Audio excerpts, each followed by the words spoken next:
Jumpa lagi dengan saya Sulis. Di sini sudah ada rekan kita, si Iren, panggilannya. Kita akan membahas terkait milenial yang memiliki hobi koleksi kebaya. Di sini kita akan ajak teman kita untuk ngobrol bareng terkait koleksi kebayanya. Yuk. Oke, di sini teman kita sudah ada Iren. Siapa nama lengkapnya? Irenia Palosarima. Oke, biasa dipanggil Iren Iren. ya. Terkait mengenai kebaya koleksian nih. Dari kapan sih Iren punya koleksi kebaya? Koleksi kebaya sih baru-baru ini sih Mbak.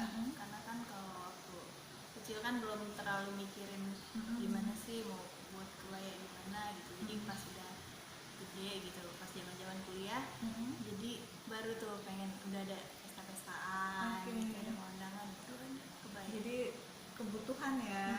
Biasanya kebaya yang kita punya model apa tuh?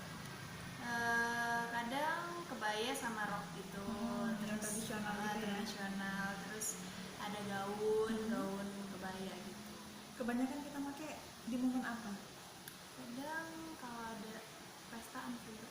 Termasuk pas kemarin mulim kana ya, harus Itu pakai juga. itu. Kalau tips untuk orang yang pengen punya kebaya dari kamu mungkin harus seperti apa? Lebih enak jahit atau kita bisa beli jadi? Biasanya sih lebih enak jahit ya Mbak, soalnya kan lebih fit sama badan kita gitu, sesuai modelnya juga pengen yang gimana Sesuai selera gitu. ya. Pemilihan warna juga kita bisa tentukan sendiri. Oke.